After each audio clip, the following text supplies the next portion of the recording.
And our last entrepreneur to present today is going to be one that you may be familiar with. Their product's been in the market for a few years, but they have some interesting new things to show. So I would love to welcome to the stage Ariel Garten and Graeme Moffat from Interaxon.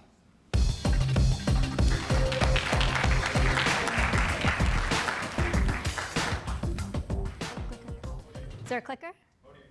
Podium. Nope. No. Who stole it?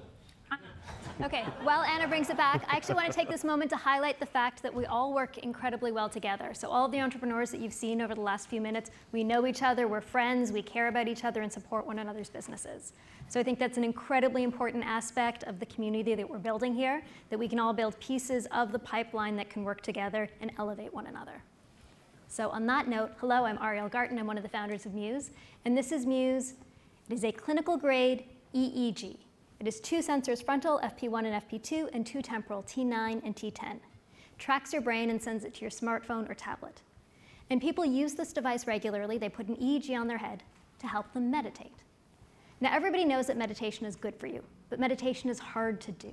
It's hard to know what's going on in the black box of your mind and if you're doing it right. Muse solves that by giving you real-time feedback on your meditation to know when you're in focused attention and when your mind has wandered.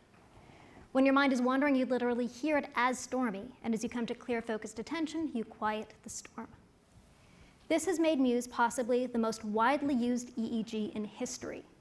Hundreds of thousands of people use this device regularly in their homes and on their commutes to help them either enhance or establish a meditation practice.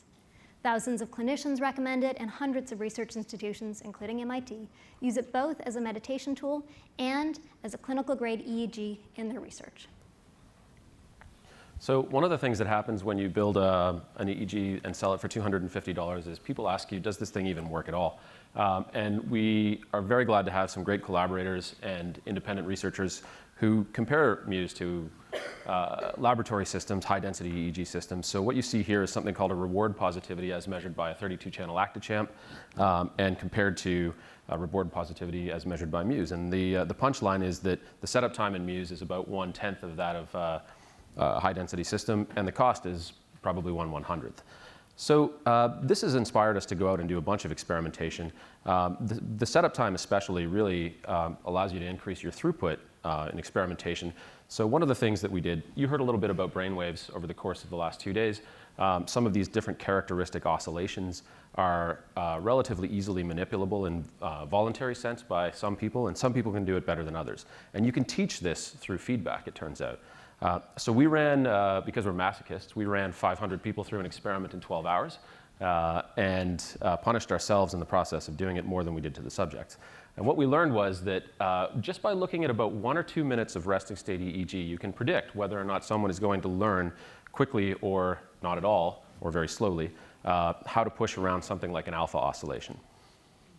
So we went and that inspired us to go and look in a database from data shared by Muse users out in the community. These are people who have voluntarily shared their data with us.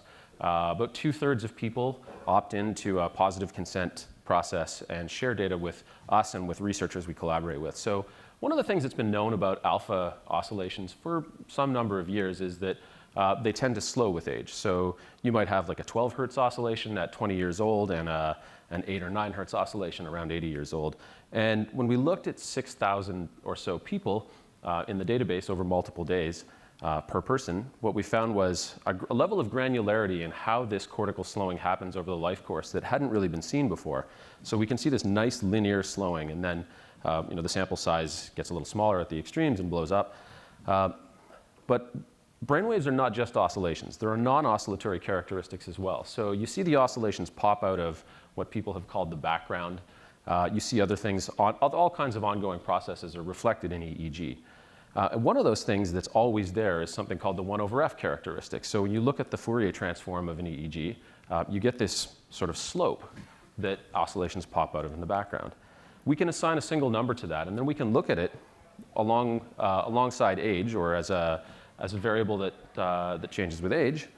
And what we see is, lo and behold, there's an age dependency in the 1/f characteristic as well. We used to call the 1/f characteristic 1/f noise.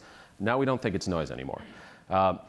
Because we have all of these data, so this is a sample of about 85,000 sessions of EEG. It's a little less than 1% of our database, so a small subsample, from 10,000 users, so about 10 sessions per user. And when we look at the time dependence of this, there's a time of day dependence of this 1/f characteristic. Now, this in itself is not novel, but because we have this very, very large sample, we can start to look at interaction terms between a number of these things. So what I didn't tell you about this figure on the left is that that's actually at about 7 a.m., well, it's between 4 and 8 a.m. So people who wake up early, put on their EEGs, and meditate before they go to work with Muse. Now I'm going to carry this through 4-hour windows through the rest of the day. So I'll just show you how this progresses. So what you see is this 1/f characteristic changes not only by time of day, but the age dependence of this seems to interact with the time of day characteristic, and there might even be a gender interaction in there as well. So we don't know what this means yet, and we are hopefully just going to get this published sometime soon. We don't have an interpretation for what it means, but we're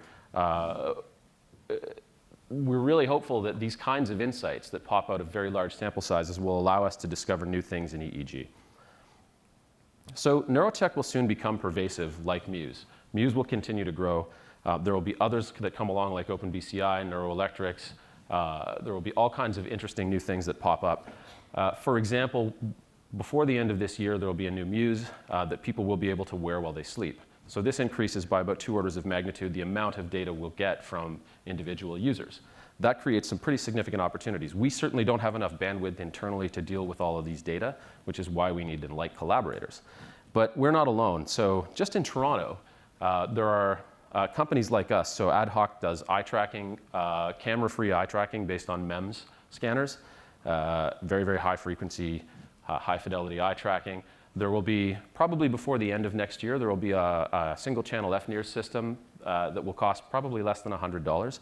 And even MRI, so our downstairs neighbors Synaptives are now making an MRI system that can be installed in any emergency room. Half a Tesla, it can sit on a regular concrete floor, it recycles helium so it doesn't need to be constantly refilled. So to give you an idea of the scale of data that's going to come off of these ubiquitous neurotechnologies, this is the number of sessions of EEG sessions from Muse users over the last 6 years. Our first session was about our first year was about 1,000 sessions in 2013. We'll pass 10 million sessions this year. So we wouldn't be where we are without many of our collaborators, but we would like to especially thank the group at MIT from Patty Mass's lab. Natalia and Judith have done some incredible stuff. And our 2 questions for the audience are, what do you think we should be looking for in these kinds of neurodata at very large scale? And now that EEG eye tracking, FNIRS, and maybe even fMRI or MRI will become ubiquitous, how can we build a better checkup from the neck up? Thank you very much.